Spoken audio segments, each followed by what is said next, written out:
It's been 5 years since the close of the original Gears of War trilogy, with the latest installment, Gears of War 4, coming from developer The Coalition just a year after the release of Gears of War Ultimate Edition.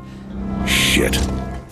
Gears of War 4 takes place 25 years after the close of the Locust War in Gears of War 3, with players taking on the role of J.D. Phoenix, son of series protagonist Marcus Phoenix. Welcome home, James. Which reminds me of the old adage, the more things change, the more they stay the same. Huh. Really? No? Actually, perhaps the most striking aspect of the campaign is just how different the story is in tone in contrast to the original trilogy. Guys? I think we're good. Son of a bitch! A lighter style of storytelling is accompanied by a vibrant color palette that pops as you round each corner. Gone are the days of running your way through shades of brown and gray with tension-riddled macho men.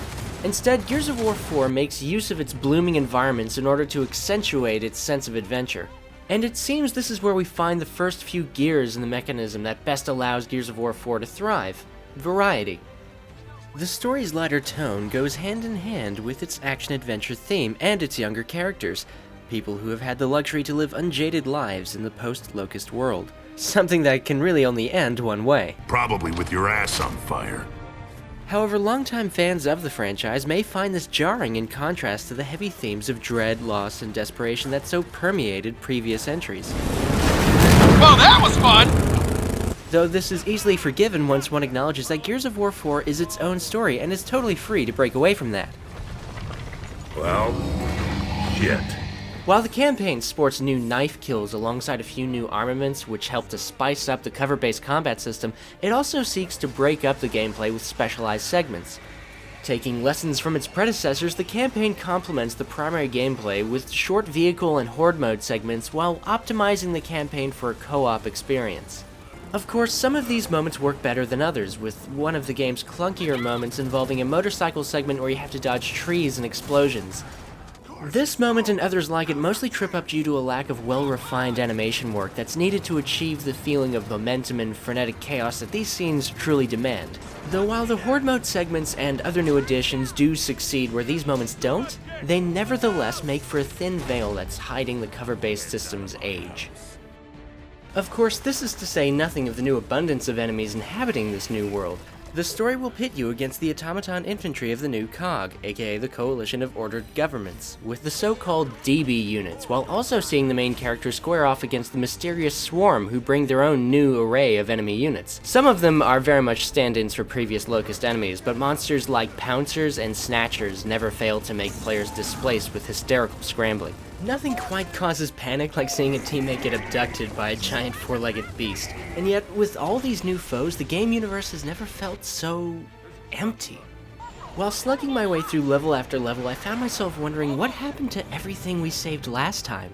I started remembering the stragglers, soldiers and civilians alike who were scattered across the last few games, even those who were mercilessly killed off as expendable redshirts, and suddenly everything felt so hollow. There just seems to be an absence of scale this time around. So right now, we go after my dad. We need him.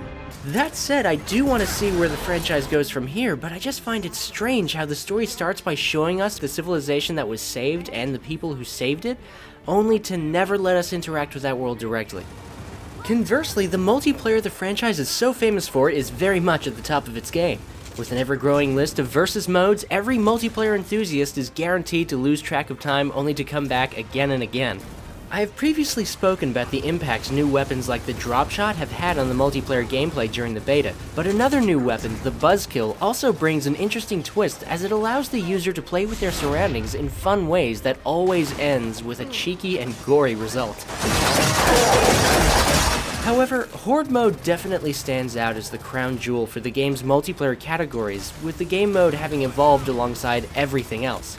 Not only do 5 players have to hold out for 50 waves, but the Coalition have wisely adapted elements from Overrun, a multiplayer mode from Gears of War Judgment, specifically by taking that mode's class system and building on it for Horde.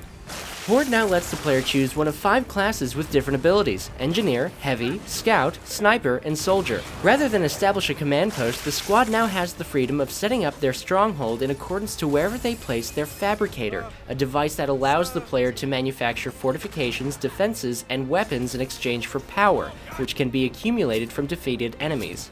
From there, it's the usual shtick. Make your stand for 50 waves, with boss waves being triggered every 10 intervals, and the new bosses certainly do make it interesting.